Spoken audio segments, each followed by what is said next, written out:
It was 3:12 a.m. when light cut through my bedroom wall.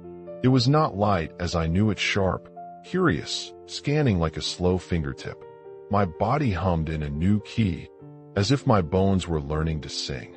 "You do not need to plead," a metallic voice said inside my head. "You need to command." What if I told you that calling money into your life has nothing to do with the rituals we were taught and everything to do with the firmness in your bones?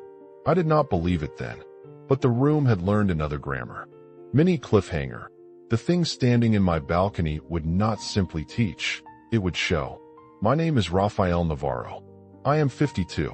For years I called myself a seeker and wore that title like a patch on a faded jacket.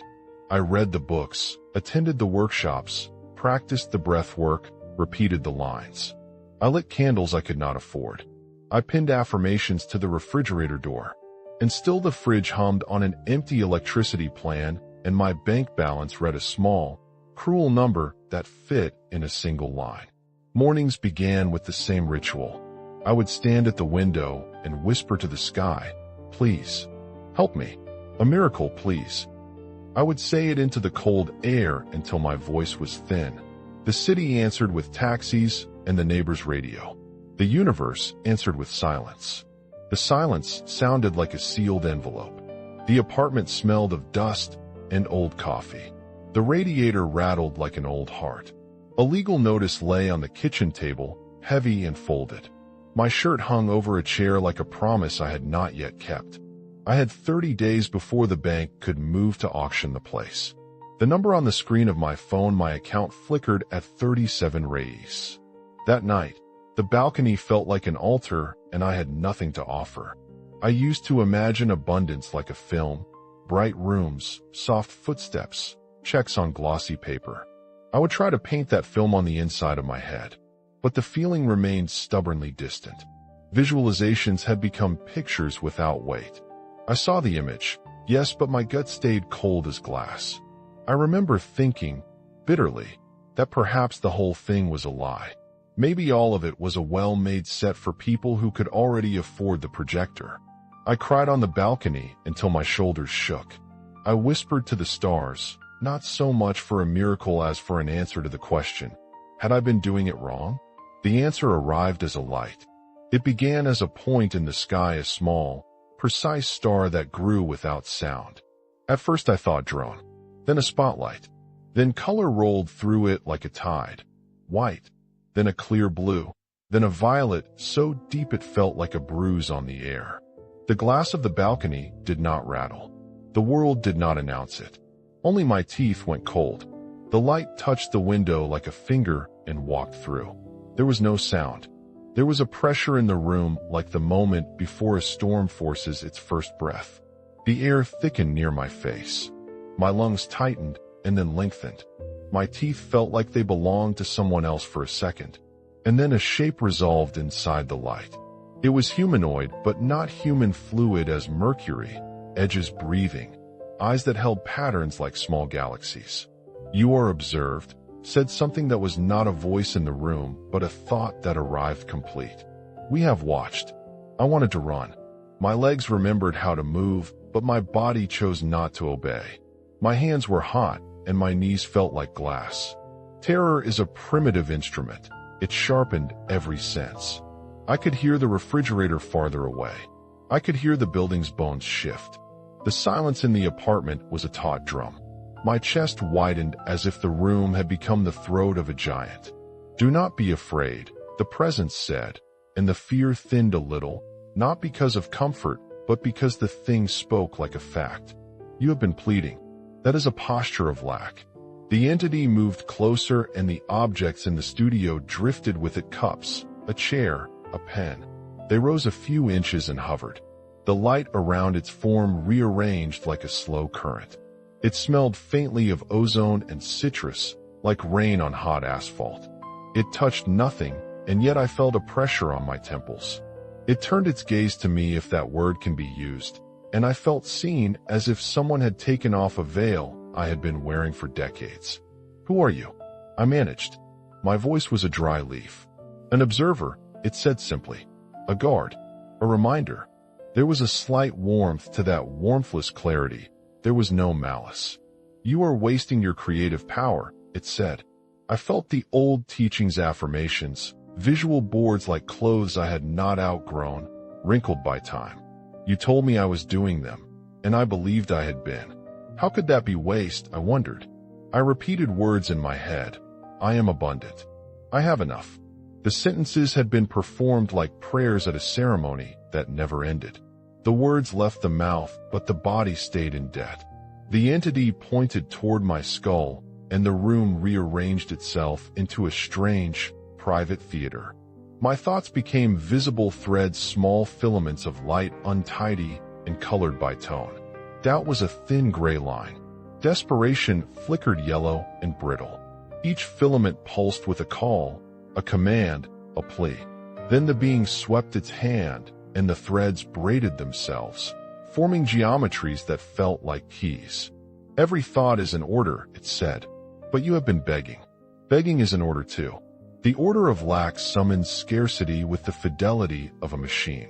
Something inside me resisted. I had read, practiced, and chanted. Hadn't that been the point? The entity's presence hardened my resistance into a question. You recited words, it said. But language without felt certainty is an empty drum. You have sung the map thinking it would become the territory. The word is not the thing. The steel clang of a pan in the sink punctuated its sentence, as if the apartment itself agreed. Heat washed over my shoulders, a soft burning that was both painful and relieving. I began to cry not in grief, but in recognition. The water in my eyes tasted like saline and truth. You must learn to command, the being said. You must speak from the state of already having, not as a wish, as movement. The logic struck me like cold water. When I had tried to conjure money, I had always kept one foot and lacked tiny, secret doubts lodged deep like anchors. I had said the words but kept my posture of pleading. I had treated the universe like a judge rather than the room service of my attention. The entity's voice, if I can call it, that was a set of images more than sentences. It showed me a small exercise. Choose something small, it said. Something that your body can carry as true without revolt. The being's fingers shaped the air and a coin appeared between them, a simple, ordinary coin, but it glimmered like a sunlit pond. I picked a small thing in my life. I named it aloud, a client who would pay a decent advance. I felt ridiculous, like a child speaking to an empty classroom. But there was a new instruction sewn into the voice. Do not ask. Order from the place of having. Let your body accept it first, and then speak. It told me to close my eyes, to breathe into the space behind my sternum until my heart felt heavy with gratitude. Feel the money as present, it said. Not tomorrow now. The body obeyed something deeper than the mind. My chest filled with the sensation of what it would feel like to look at a bank notification and see an unexpected number. My shoulders dropped. My breathing softened.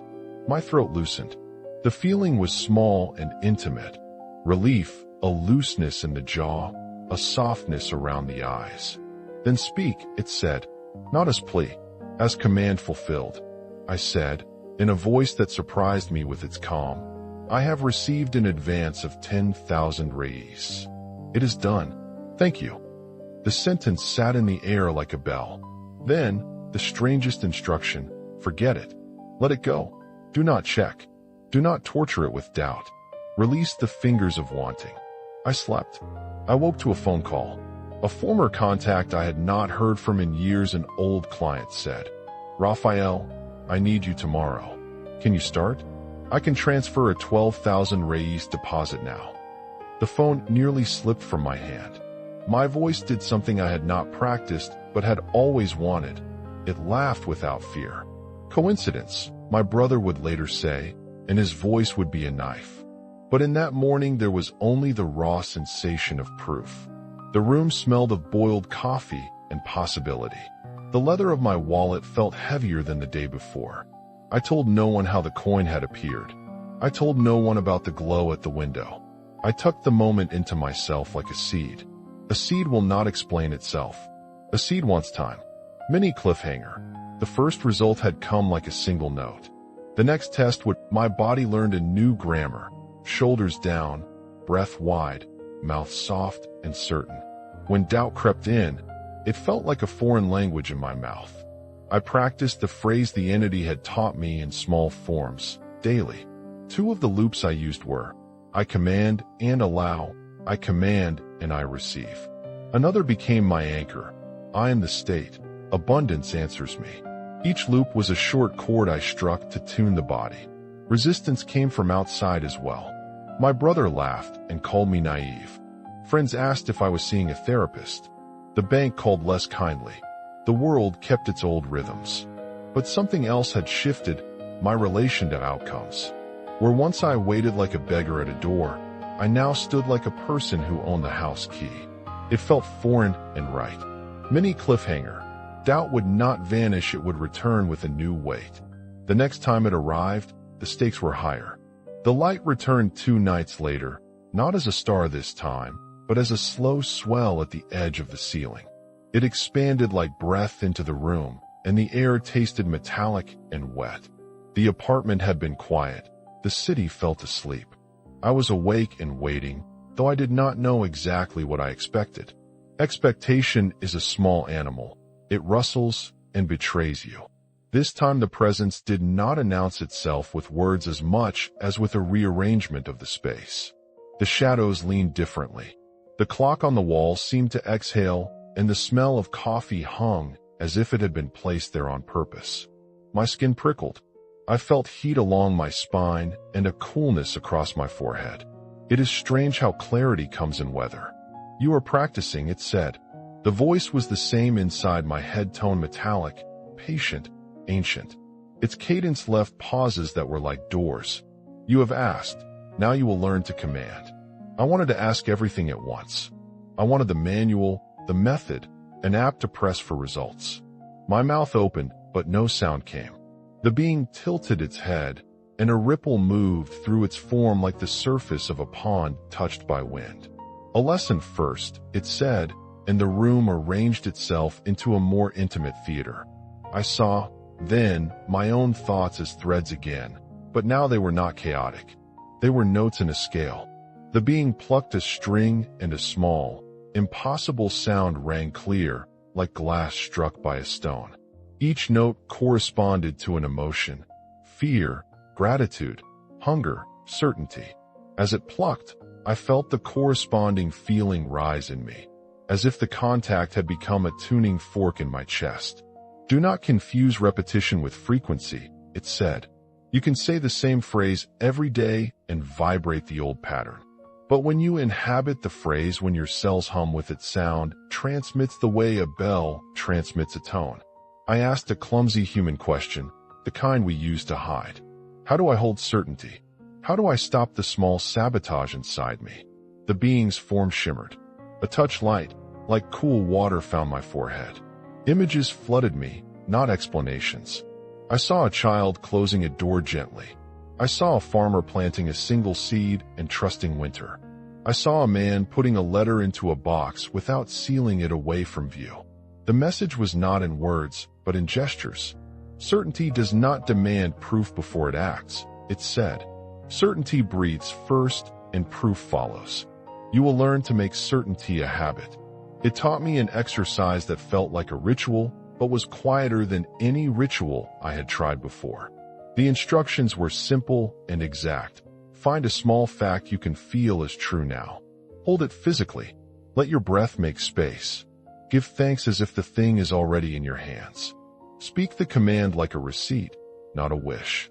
Then let the pocket of wanting empty. Do nothing more. The being showed me 3 forms of this action. Each was a short loop I was to practice in different moments of the day. The loops were not slogans. They were moves. One was for waking. I am in a state of having my breath and body follow. One was for fear. I release the story. I hold the result. One was for closure. It is done. I live in the aftermath. I repeated them. They fit like new shoes.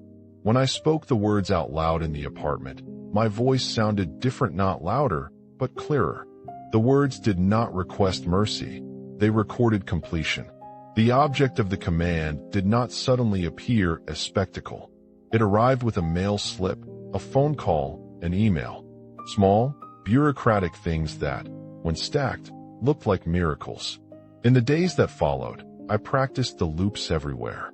At the bakery, I breathed and said the morning loop. In the taxi stuck at a light, I held the fear loop. Before sleep, I declared the closure loop.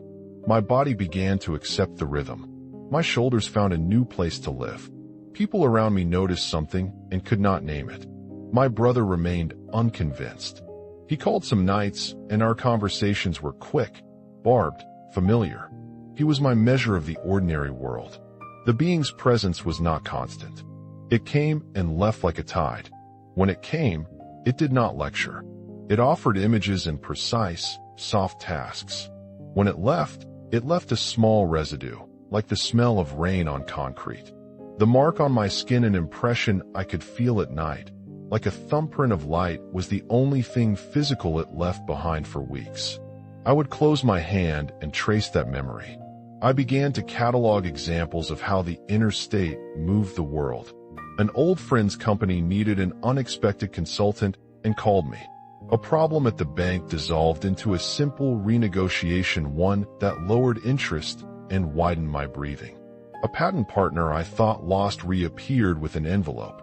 I ate the meals I could afford without counting the coins in my head. Not abundance as excess. Abundance as enoughness that arrived without the old panic. But the world is not gentle, and the voice that had once been proof returned with a warning. You will be tested, it said. Others will lean into your uncertainty. Doubt is contagious. The test is not whether the world will break you, but whether you will keep the state when the world shows you old evidence. That test came sooner than I expected.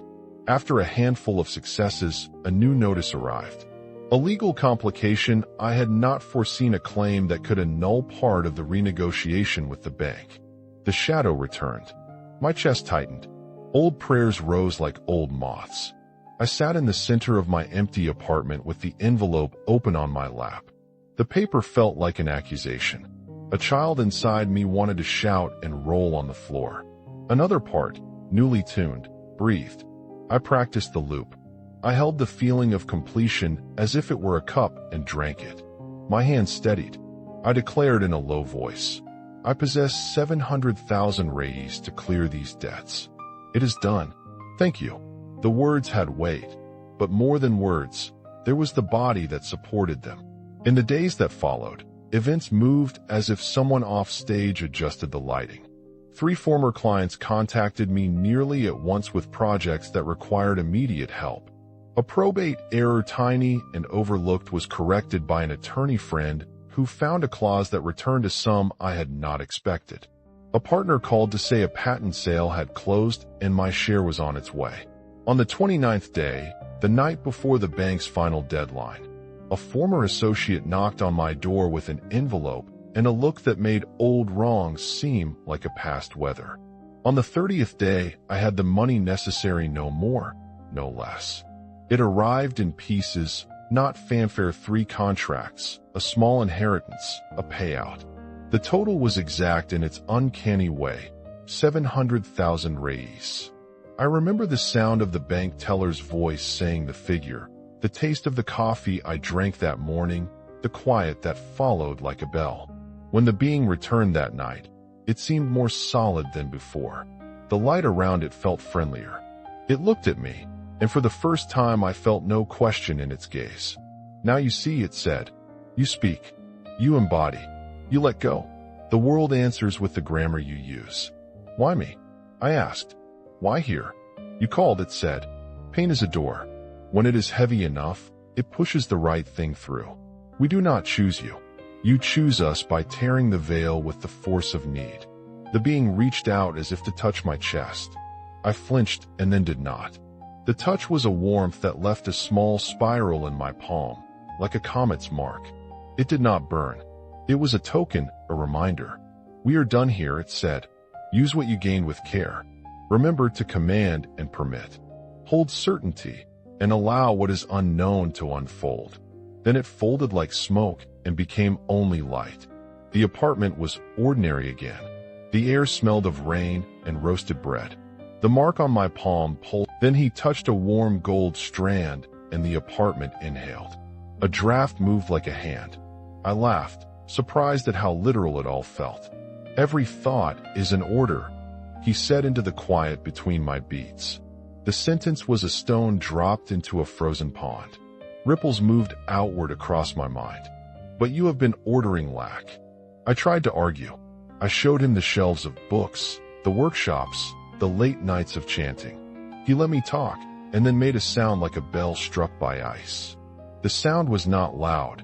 It had the authority of seasons. Repetition is not frequency, he said. You marched the map and never set foot in the territory. I saw then why my old practices had the weight of ceremony and the lightness of nursery rhymes. I had learned the lines. I had not learned the actor's posture. I had recited, "I am abundant," while my hands trembled at the thought of my bank app. I had practiced gratitude while my jaw clenched for survival. The words left the mouth hollow because the body carried the opposite ledger. Zarak's next move was quieter. He reached a finger no more than the width of a thought toward my temple. The pressure felt like a tide drawing back. Images poured in. A woman planting a single seed with slow reverence. A child closing a door without slamming. A potter wiping her palms clean and setting the clay to dry. Not metaphors so much as manuals of habit. Certainty is a habit, he said, not an outcome. He asked me to try a small command. Not a prayer, not a wish. An order from the state of already having. He used the coin again, an object I resisted naming rationally, because the moment had the childishness of a parable. The coin flickered between his fingers like a promise in motion. Prepare your body, he instructed. Make a place where your chest will accept what you say. So I sat, feet on the floor, spine finding a place that was not hunched in apology. The room smelled of boiled coffee and the faint metal sweet of old cables. I placed my hands on my knees and breathed into the hollow behind my breastbone until the shape of possibility felt like a real thing. My breathing changed the geometry of the room.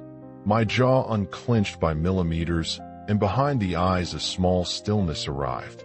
Feel the doing first, Zarak said. The body believes the lived sensation before the mind orders proof. I let myself feel. The text message tone I would hear later, the weight of a deposit, the stranger's voice saying the exact number, small scenes that were not yet true but tasted exact. The gratitude came, not as a performance, but as a muscle. My shoulders dropped. The sound of the street outside blurred into a soft cloth. When I spoke the sentence, it landed differently than any declaration I'd made in years. I have received an advance of 10,000 reis. It is done. Thank you. The words were not loud. They were precise. They closed like the latch of a box. Then he taught me to let go. Release the fingers of wanting, he said. Do not check. Do not chase. Leave the order in place and return to being. It felt criminal to sleep without proof. But I slept. The city did not know it had been commanded. In the morning the phone rang. Marcelo's voice was rough with urgency and familiarity. Rafael, can you start tomorrow? I can transfer a deposit now. The number he named was not small. It sat in my palm like a discovered coin. Coincidence, my brother would later call it. For that morning, the taste was simply proof. My hands remembered the weight of possibility, and the apartment smelled like coffee that had learned to be hopeful. Mini cliffhanger. The first proof had arrived like a single note. The next exercises would ask my body to hold that note while the orchestra tuned. I did not yet know which instruments would play. Zarak's exercises were not ceremonies you could memorize. They were short movements, like physical stretches for the heart. I practiced them in pockets of the day, waiting for a taxi, standing in line for bread, half asleep in bed. Each exercise had 4 parts: prepare, feel, declare, release, and each loop was tiny enough to fit into a breath. The first loop was the morning anchor. I woke before my phone, like a thief who had learned not to knock. Standing by the window, I felt the cool glass under my palm and whispered inward, I stand in a state of having. Breathe down, let the chest relax, allow the world to match the posture. The body learned to accept abundance as a starting posture. It mattered less what ink or numbers said and more how my shoulders lived. The second loop was for fear. It lived in the pause between heartbeats when old stories crowded in. In those moments I practiced. I released the story, I hold the result. I would gather the fear like a small stone, name it, and then put it on the table between me and the imagined future. The stone did not vanish, but its edges dulled. The third loop was for closure. When a conversation ended or a door closed, I said quietly, it is done. I live in the aftermath. No bargaining. No late night pleadings to the ceiling. I would let the finality settle into the body. The more I practiced, the less I habitually reopened old wounds with the dull knife of doubt. Zarak taught me to edit attention like an editor trims a sentence. Attention is a currency. Where it lands, things gather. I tested the loops in public. At the bakery, the smell of yeast was a small altar. I breathed the morning loop and felt the barista's smile land differently. In a taxi stalled at an intersection, I fed the fear loop to the air and watched a driver ease his grip on the wheel as if the world had softened. These were small, almost embarrassingly mundane signs. Yet they were signs. He also taught me variations short, lyrical lines that fit into conversation without sounding like a prayer. I made them my own and repeated them quietly. I move from having.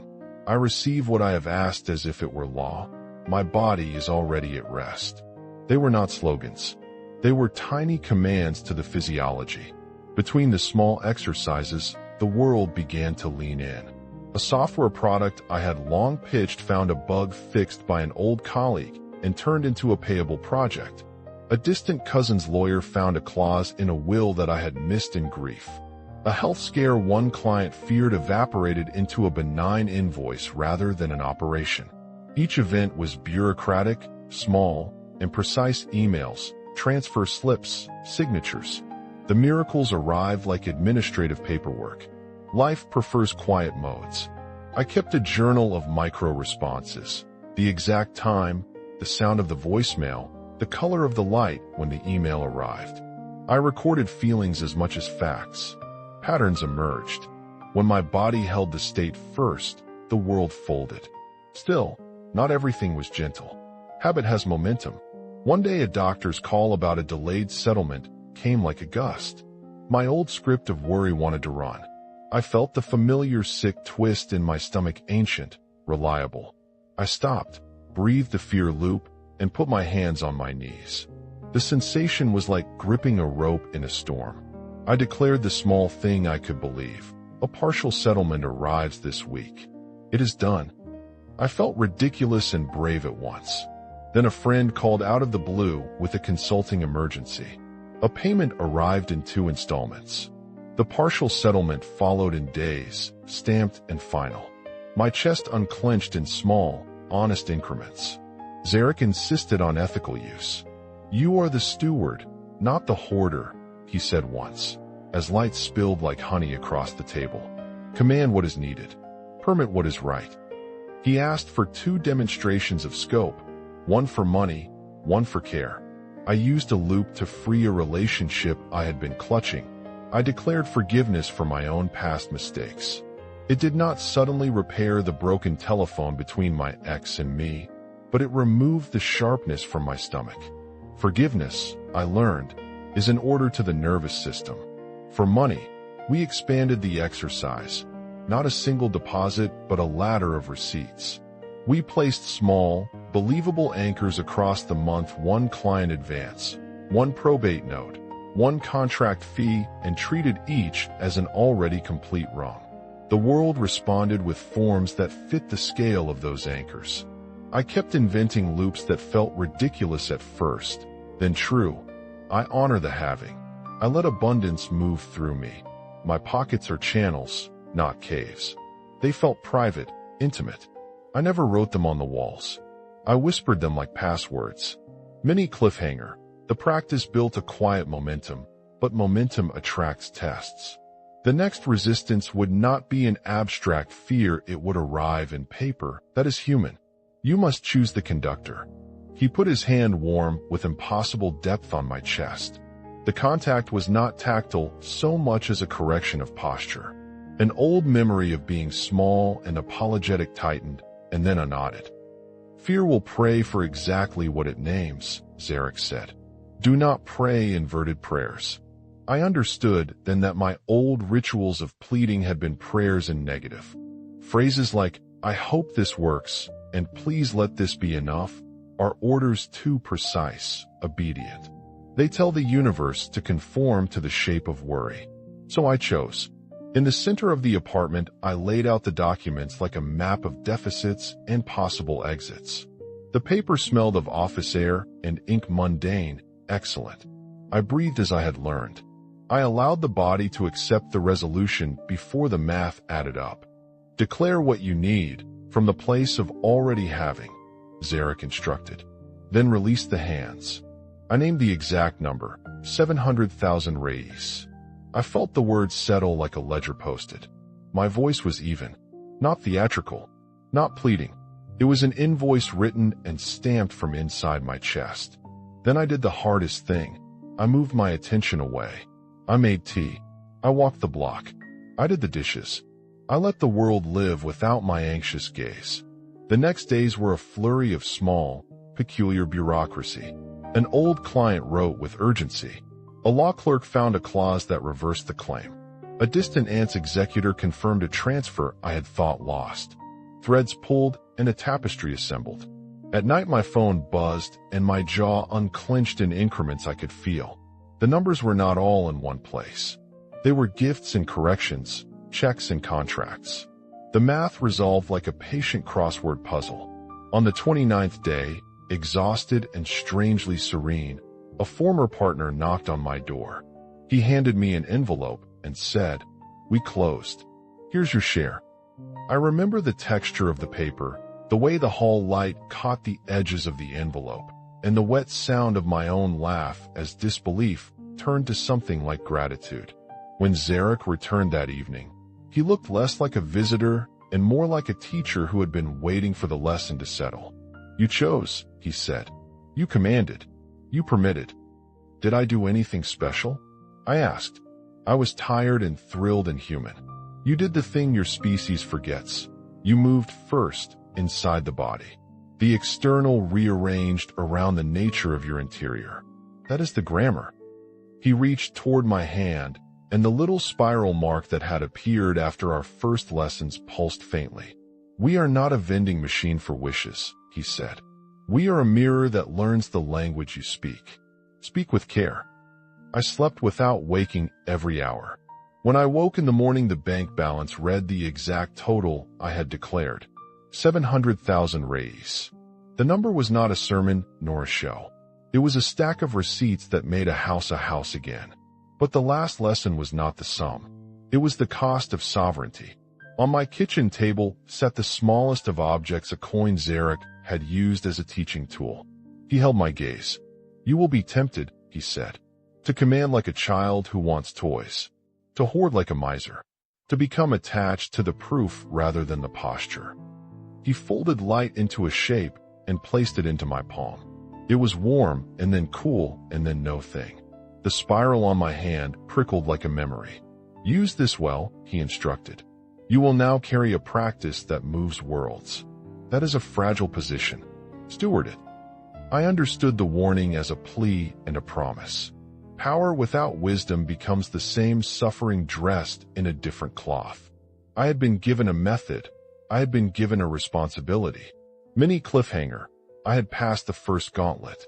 The last exchange with Zarak would not be a lesson, but a handing over, and what he left would demand a new kind of living. The night I chose to move first, the apartment smelled like paper and boiled water. The kettle clicked a small, domestic punctuation. Ink on fresh envelopes made my fingers smell like an office at dawn.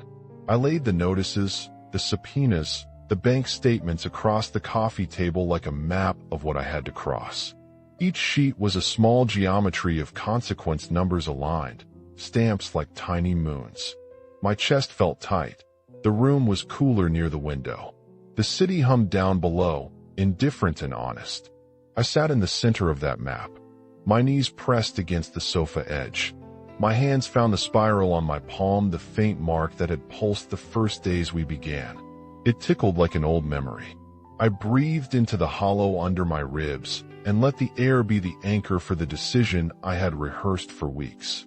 Preparation. I folded my shoulders down. I pressed my feet into the floor. The sound of the kettle stopped. The apartment, the light on the lamppost across the street, all settled into a patient silence.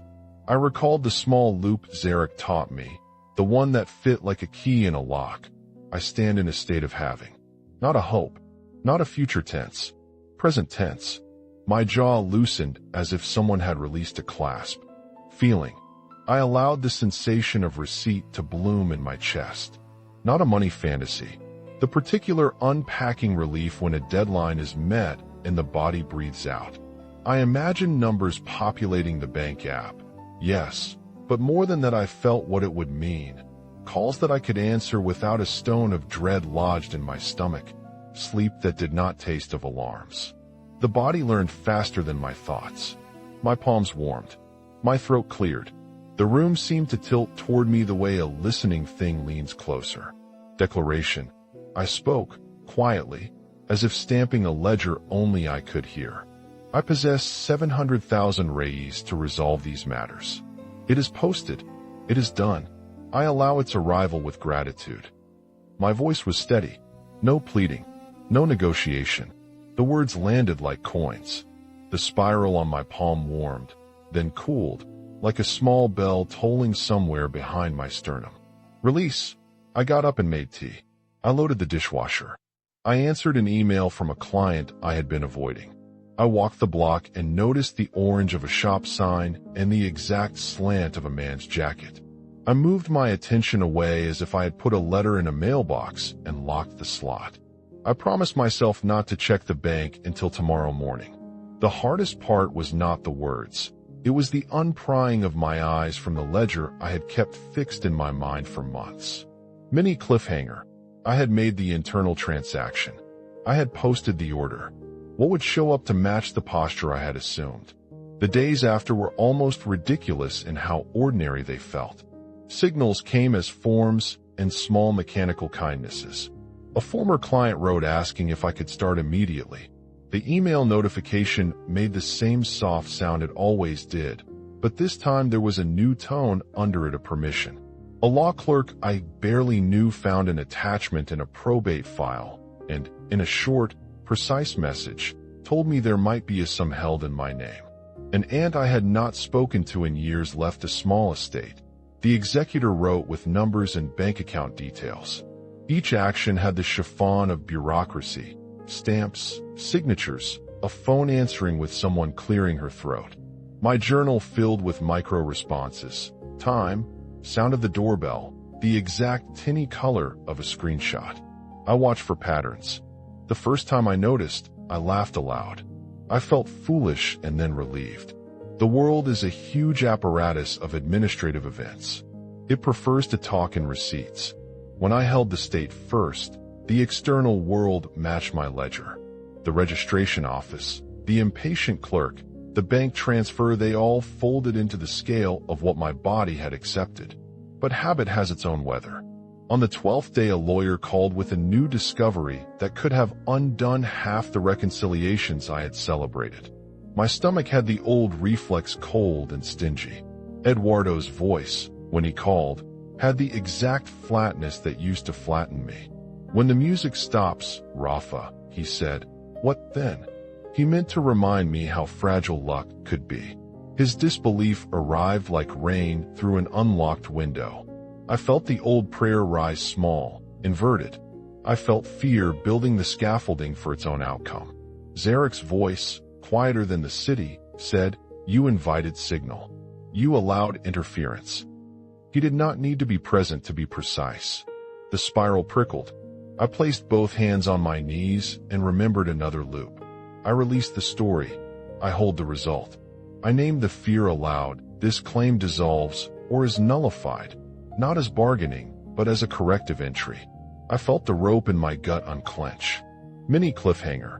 The test had succeeded, but the lesson had a margin I had not expected. Power draws attention. The mark on my palm throbbed faintly as if warning. Zarak said, in his soft, mercurial way, "You will be tempted." Power without stewardship is a new form of the old wound. He folded light into something small and warm and placed it in my palm. It was a coin only I could feel. It did not clink. It hummed with a kind of attention. Mini cliffhanger. The coin would not be a toy. It would ask for something of me I hadn't yet paid. The real test was only beginning. I slept easier. The relief was not triumph, but a slow returning of color. Still, every night as I turned off the light, there was the shadow of the ledger in my head and awareness that I had not simply acquired money. I had invited a new grammar into my living. It would change how I spoke, how I walked, how I answered when someone knocked. I kept the spiral warm with my thumb, and the coin lay like a pulse in my pocket, an object lesson, both promise and caution.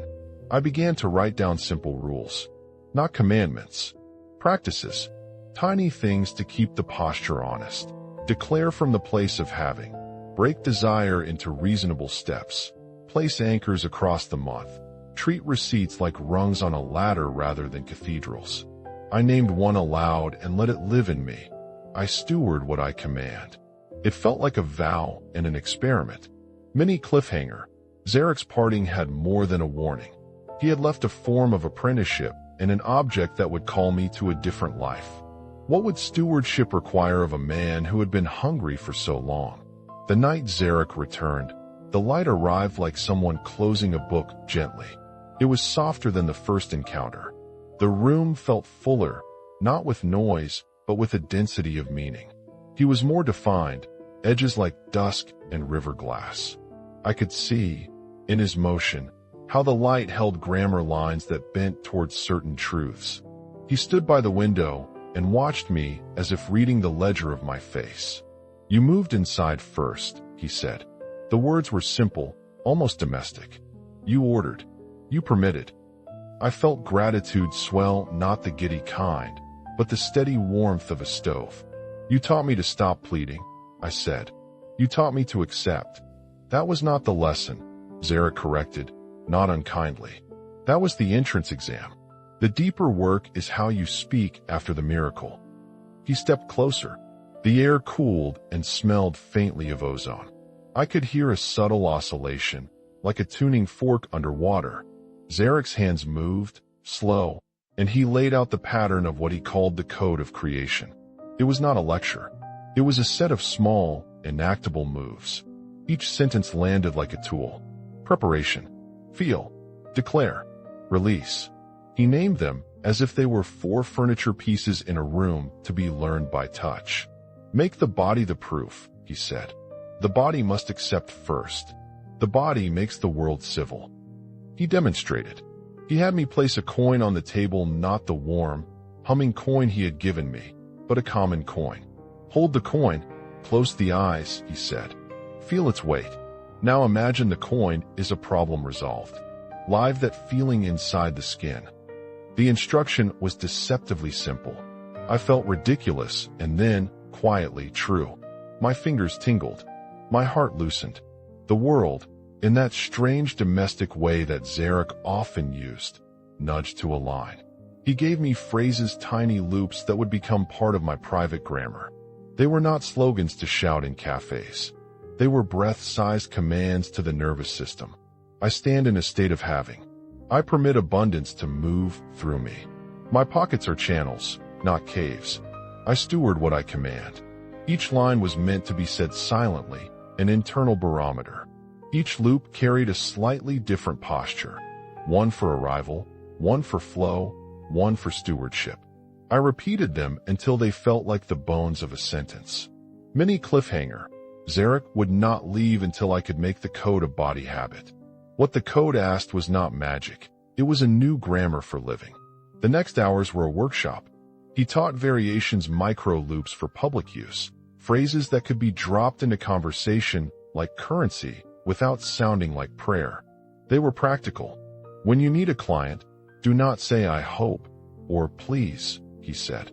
Say, "I provide such and such, the engagement exists." The tonal difference is small. The interior position is vast. He also taught the ethics of invocation. "You are the steward, not the hoarder," he said, palm pressed lightly to my chest. "Energy that closes is corroding. Energy that opens is creative." His eyes, those galaxy-patterned surfaces, were not judgmental so much as prognostic. He asked me to imagine two possible uses of the same word, to free and to bind. "Whoever learns the technology of language must also learn the law of restraint," he said. We practiced variations for money and for care. For money, we used ladders, small, believable anchors across the month in advance from a client, a printed invoice, a modest estate transfer. Each rung was declared into the body and then released. For care, he urged me to order the emotional first. "Forgive yourself," he said. "You will not remake a relationship by racing the other person. You will remake your interior." I tried it. I declared forgiveness for my own mistakes, not to fix the past, but to remove the acid from my stomach. The next week, a message arrived from my ex's lawyer. No need for court. Mediation accepted. The formality was not a romance. It was a reduction in emergency. My body recognized the change before my mind did. Zarak's voice kept returning to the same paradox: command and permit. Command what you need. Permit what is right. He made the word small, like a clasp. Demand greedlessly. Demand with boundaries. The universe is not a vending machine. It responds to specificity and to scale. He showed me how specificity mattered. When I had named 700,000 reis and felt it like a right, the world arranged payments, estates, and renegotiations to meet that specific ledger. When I had declared 10,000 reis, the small client transfer arrived. Specificity is a lever, not in the sense of manipulation, he said, but as the clarity of an invoice. The cosmos obeys orders that are legible. Mini cliffhanger. There was a final test hidden in his final lesson, a way to ensure the practice would not become a shadow of my old hunger. That test was stewardship. Zarak placed my warm coin, the one from a few days earlier, on the table between us. It trembled faintly. "This will magnify intention," he said. "It is not a talisman for greed. It will amplify whatever posture you bring near it." He asked me to hold it and think of using the power to serve. "Name 3 edges where your command will touch other lives," he said. "Money is an amplifier. Will you use it to fix your own ledger or to rearrange systems that keep others small?" I thought of a client who had been late on payments for months. I thought of the old community center down the street where kids practiced soccer under a leaking roof. I thought of my sister, whose small business needed a line of credit. I declared a plan not as a nebulous wish, but as a series of actions. Hire the consultant with a fair retainer. Call the community center chair and offer a repair fund. Arrange a microloan through trusted channels. Each declaration I felt in my body.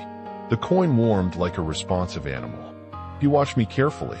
If your posture remains harvest for self, the coin will feed that harvest. If you posture toward stewardship, it will multiply what you distribute. That night, I slept with the coin beneath my pillow. It did not shine. It hummed once in the dark, like a heartbeat in an empty room. I woke with a small, practical list: calls to make, invoices to send, a proposal to draft. The work of power, Zarak had taught me, is not the acquisition but the allocation.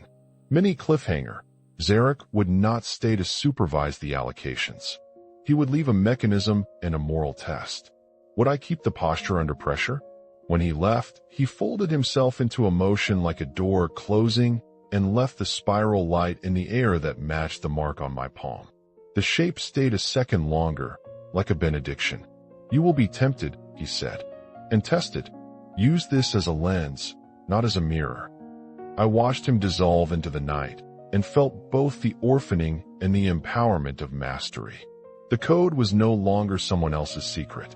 It was a discipline I had to practice in the small, daily movements. The anchoring breath, the internal invoice, the letting go. I practiced the loop. I offered a sliding fee to an artist who wanted to join a consultancy workshop but could not afford the usual rate. Each small act was a test. Power, I learned, is ethical in micro decisions as much as in grand gestures. One afternoon, Eduardo came by. He stood in the doorway with the posture of a man who had practiced skepticism his whole life. He had not believed the light, the coin, the mark. He had come to see what the 30 days had done to me, and maybe, he admitted in a gruff voice, what it had not. I made coffee for him and offered him a seat. He looked around at the wall shelves I had reorganized, noticed the fewer notices on the table, and then looked at my hand. The spiral was faint but visible. "You look lighter," he said. He did not know how else to translate it. I told him, simply, what Zarak had taught. He laughed in his old way, but the laugh was softer this time.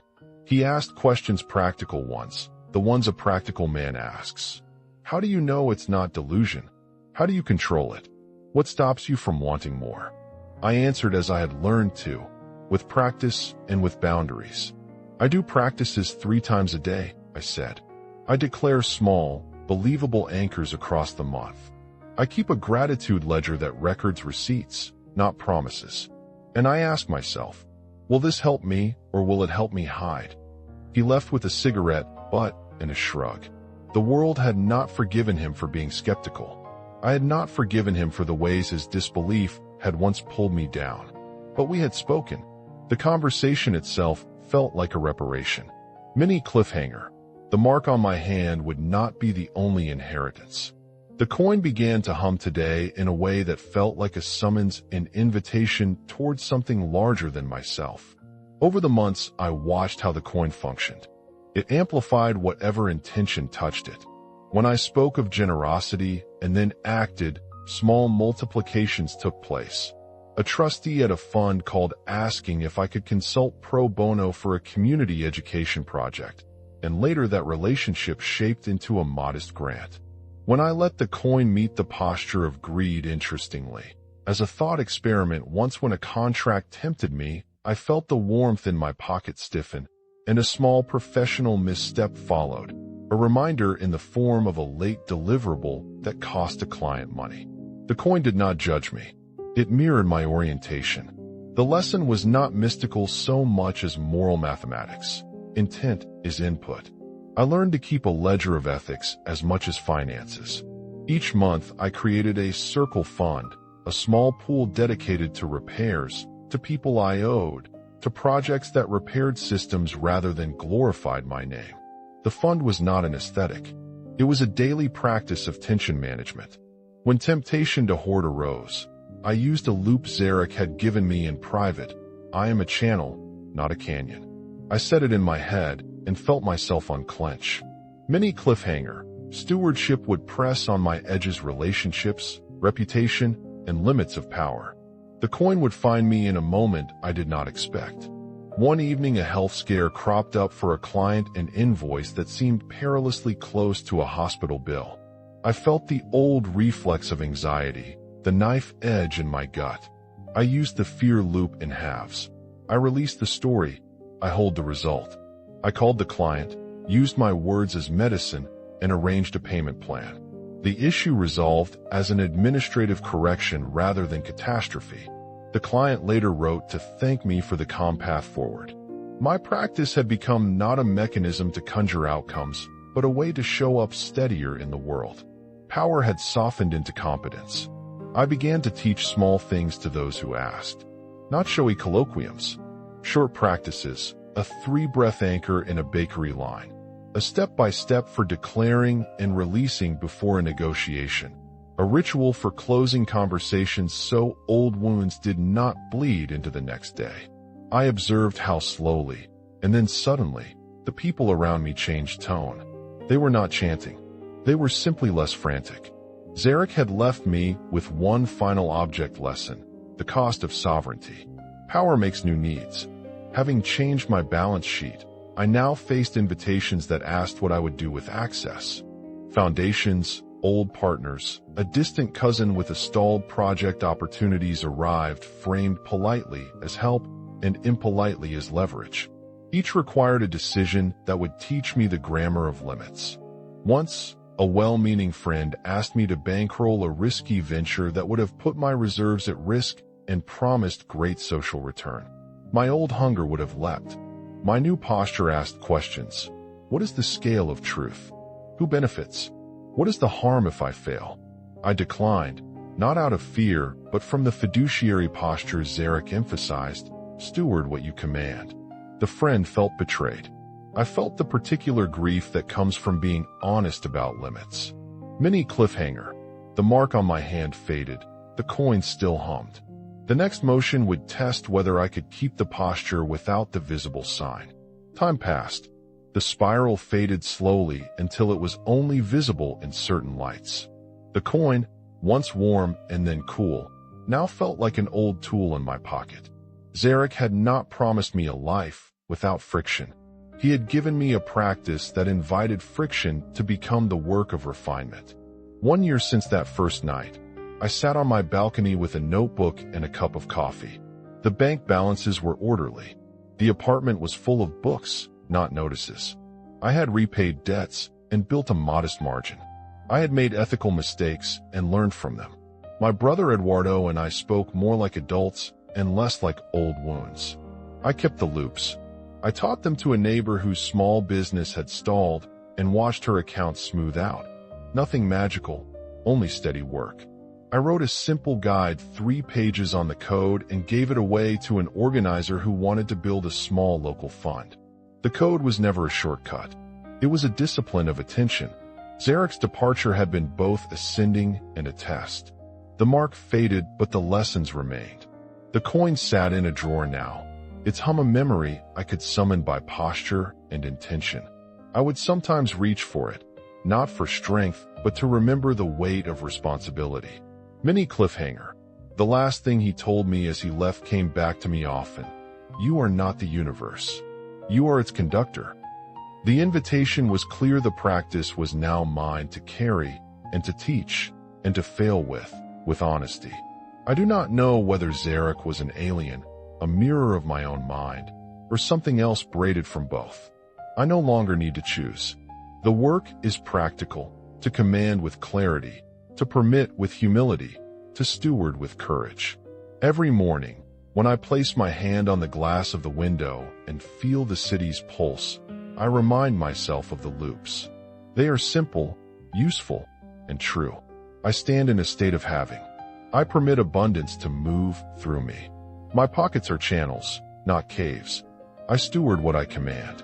And sometimes, late at night, if I listen, I think I can hear a faint hum like a coin turning in some other pocket of the world, an echo of a practice that begins with breath and ends in responsibility. If you keep reading these words, perhaps you will feel the pull to try the posture. Take it as a tool. Be careful with it. Power asks for care. Mini cliffhanger. The spiral may be gone, but the question remains, what will you do the first time the world answers the order you place in your chest? The year that followed felt like learning to walk across a bridge that had always been there, but that I had never noticed. Morning light found the same balcony. The city still breathed in its iron rhythm, horns, dogs, the distant thud of a delivery, but the air in my chest had changed. It was not lighter because everything was solved. It was lighter because my center had shifted. I would place my hand on the glass and feel the city as a waveform. My palm remembered the spiral. The spiral did not need to be visible to be true. There were small, ordinary proofs. The account balances that once jittered like a cracked instrument now hummed with steadier notes. Invoices arrived and were paid. I slept without the old, jagged wakefulness. The apartment smelled of coffee and paper and sometimes lemon when I scrubbed the old fear from the table. The coin lived in a drawer most days, wrapped in a scrap of linen. When I reached for it, it felt like the memory of a promise, cool, familiar, not urgent. I learned to treat the coin as a tool rather than an oracle. Tools do not decide. Tools reveal the posture you bring to them. The same coin, in the same pocket, answered differently when my body was clenched and when my body was open. Once, tempted by a deal that would have expanded my margin but would have fractured a relationship with a junior consultant, I felt the coin hummed, or not, in direct proportion to the posture I brought to those acts. When my giving was performative, the feeling in my chest curdled quickly. When my giving was steady and bounded, opportunities braided into relationships. I taught the practice rarely and simply. I offered a 3-breath anchor in a bakery line, 1 sentence for negotiation. I hold the result. I steward the path. And a ritual for ending conversations so resentment would not leak into the next day. People did not start chanting. They started panicking less. A neighbor whose accounts had been in disarray asked me how to keep a margin without losing sleep. I sat with her on the step outside, felt the warm concrete under my palms, and walked her through the smallest scales. Declare a real, believable aim. Act within the scale. Let the body learn the permission to receive. She cried once, quietly. The next month, she told me she had paid a supplier early for the first time in years because she no longer feared running out. There were costs. Power does not arrive as a clean blessing with a bow. It arrives with new exposures. Invitations shifted from "Can you help?" to "Will you back this?" and "Will you vouch?" Boundaries became the act of work. A cousin asked me to underwrite a venture with the soft language of family. A foundation approached with a proposal that sounded like service and read like leverage. Saying no, with clarity and kindness, felt like an ethical muscle I had to train. Sometimes people I loved felt unemployed by my limits. Eduardo, my brother, faced me with the old squint of disbelief one afternoon, a cigarette between 2 fingers like a small accusation. "You changed," he said. It was not a question. He had expected me to be the same man who would trade peace for approval. I could have shown him charts, the bank statements. Instead, I told him what Zarak had handed me as method: prepare the body. Feel the result. Declare in the present tense. Release. I said it slowly, like passing a comb through tangled hair. He listened like someone who had been given a recipe, but who suspected it was a trick. "Sometimes I think you lucked into it," he offered. "Maybe," I said. "Maybe the universe is bored and kind. But mostly I practice." I gave him a small loop to keep, one I had just crafted that morning when the light fell through the stove vents and carved a ladder on the floor. "I wear abundance like a coat." He laughed, a short, surprised sound, and let the joke sit. The next week his tone changed, not entirely, but enough. He called once, brief, precise, and asked for my help arranging a small contract, which I offered on terms that would protect him and the other party. He did not say thank you that time. He smoked 2 cigarettes and then put them out. The exchange felt like a repair. Mini cliffhanger. There would be a night when the coin hummed under pressure, not because I wanted more, but because the world asked more of me. That night came at a corner I had not mapped. A nonprofit I had supported for months, small literacy programs in a neighborhood of the city, lost its major funder. The director called me in the early blue hours. Her voice shook with the kind of panic that cramps the throat. "We have 2 weeks to keep the roof from collapsing," she said. My first reflex was the old one. Make it right alone, rescue. I felt the familiar hunger to be the hero. I paused. The pause was the work. My hand went to my chest. I breathed. I used a loop aloud into the phone because sometimes speaking steadies the body. I multiply what I distribute. I outlined a series of actions instead of a plea. I called 3 trustees I knew, offered to convene a meeting, and proposed a transparent allocation plan from the Circle Fund tied to a modest matching campaign. I offered my time and a modest sum, not to perform generosity, but to seed a structure. The result was not miraculous in the way I had once craved. We did not conjure $1 million overnight.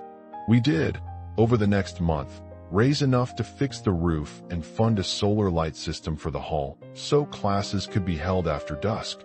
The nonprofit began, for the first time, to balance its budget with recurring small grants rather than volatile largesse. I learned something tender in that strain. Stewardship is not one act, but a pattern. It asks for humility and for the courage to make decisions that will feel painful to someone. It insists on systems, not just impulses. The coin hummed in my pocket at the end of that month with the same gentle approval Zarak's presence once had. Not thunderous, but true. I still kept odds and edges tidy. Contracts were clearer. I declined deals that smelled like quick amplification of my name rather than true repair. Once a philanthropist offered to fund a high-profile event with the condition I speak at length about my method. I declined. It would have made my new posture into spectacle. Instead, I suggested a consultation process that invited local organizers to design outcomes, not a speech. He was offended. I felt a familiar sting. Public affirmation is a warm thing to fail to receive. I breathed. I repeated a loop in the privacy of my chest. I steward what I command. The sting eased. I slept. The mark on my palm faded months ago. The spiral left the skin, but not the map. The coin, once a novelty I hid under a pillow, now sits in a small box with a paper label. Tool remember posture. The label is practical and absurd, and I like that. The signal it sends to me is not mystical status, but discipline. The practice became quieter as it became ordinary. Loops moved from the edge of ritual into habits that started my day and closed it. Mornings began with 3 breaths and a small declaration in present tense short, private sentences that aligned the body before the day asked for anything. I open to receive what is owed. I give what repairs. I close what drains. Each is a tiny lever. They are not promises of outcomes. They are commitments to posture. Mini cliffhanger. The larger test would not be about money alone. They would be about mercy and reputation. Mercy came to test me in a form that did not involve finance. An old client, long estranged, reached out with a problem that asked for forgiveness and for books to be balanced that could have exposed my past failures. He asked for help and, in the same breath, accused me of abandoning our initial agreement years before. The old Raphael would have reacted with righteousness or with panic. The new practice asked for a steadier presence. I prepared the space. I found a quiet corner, sat with a mug that burned my fingers, breathed to slow the temperature of my body, and rehearsed silently the posture I intended to embody. Listen, steward, hold boundaries. When we spoke, I did not defend, nor did I capitulate. I acknowledged harm. I said what I could repair and what I could not. I set a plan that was proportionate. The conversation was neither triumphant nor humiliated. It was adult. In the weeks after, the client shared credit notes with a clarity I could not have demanded. The relief was not only administrative. It was a small healing of my history. I tell these stories not to prove a rule, but to describe a grammar. The real magic is less about levers and more about honesty. Zarak's science had never been a shortcut. It was an apprenticeship with the self. The body as first evidence, the specificity as a scaffold, the release as the final act of trust. There were nights when I tested the edges. Once I allowed myself, as a thought experiment and with a cold clinicality, to posture toward personal gain purely. I felt greed as a physical constriction. The throat tightened, the abdomen hard. The coin in my pocket went stolid and unresponsive. Small errors followed. A late deliverable, a missed deadline.